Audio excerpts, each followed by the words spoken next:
ngami lupna lokotpa nga yopagi ahan khongthang ama oina ngarang thawal gi mafam amada nga masa thadaduna nga yoppa hokre iramdam manipurna nga gi pothok hena puthoknaba wanabaga loinana iramdam miyamu masamau fana thamduna afaba khunai ama porokpa ngamnabigi pandamda nga yopagi khongthang asi lokhalakpani haina yellow ngami lukki president laisam tomana phongdorakli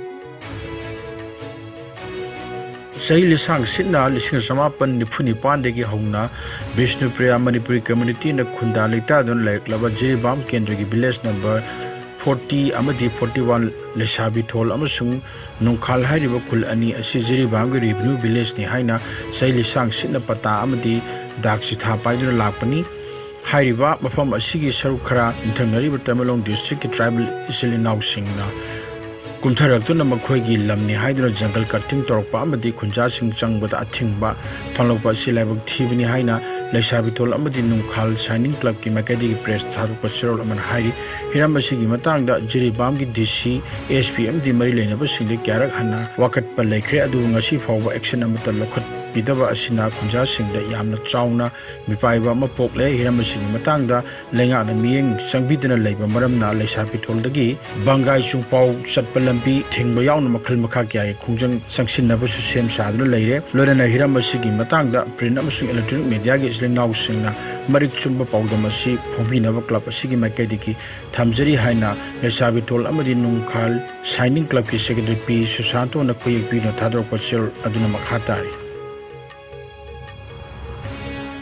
ngasi yu angan bada Meghalaya da polling official amalambi gi extend laikhitre Guwahati Medical College and Hospital da pukatuna laikan namlaba matung polling official se San Marak Hospital asida laikhite bani hairi mahak atei polling official single loina Kotami hairi bamfam asida chatda West Garo gi Tikrila da extend thoktur laikhite bani laikhitre bamara asitura dagini mahak Gembargri block ta MG Narega ki technical assistant oina laibani Zangra para polling station da poll duty ki chakhibani member humfulaiba Meghalaya assembly gi mikhal February contract ta pangthokadabani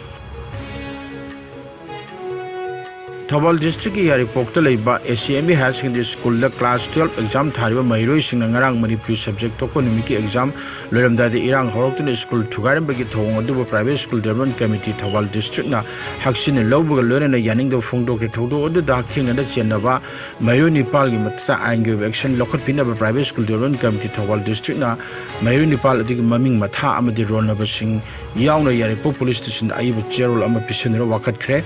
Police station ki wakat cherol aduda hairi bide mairoi sing attack adu Maruti car ani yauna ACME Higher Secondary School room mari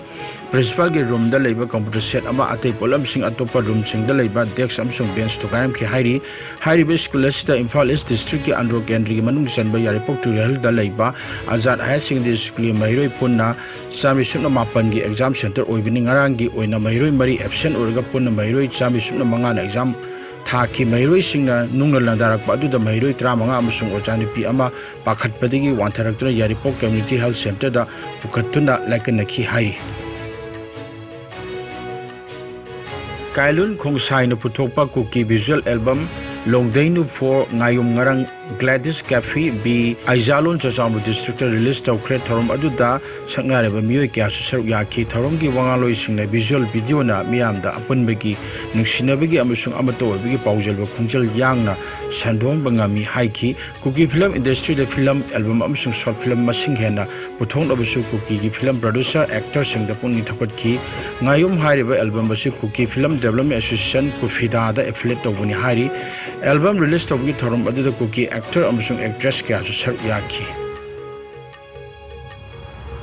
Hauki bapung kumari da India da nauna miyoi chani traipan COVID positive oire laina asina maram oire ka miyoi manga laikhidre phagalakpagi changsa da marfudani pandasmik marfu oiri apunba confirm case na koti mari lakh nifu taruk lising marfu taruk subna taratret yaukre active case na lising ani sama nifuma panda angalakle laina asina maram oire ka laikhidaba mi masing lakh manga lising kuntra satret Mapani, Laina Asidagi Naba Fadin disaster Kiba mi Masina Koti Mari Lang Ifuma to Lissing Akayum to Sumna, Marfudrama Pani, Laina Asidagi Tok number vaccine Kaptokiba upon Bami Masina Koti, Sani Kun Lak, umfumdu henkre malem gi oina COVID-19 na khwaidigi henna sohol lebak singi manungda USA na ahanba India na ani subuda amadi France na subuda leiri awang nokpok state singi oina Assam na ahanba Mizoram na ani subu amadi Manipur na subuda leiri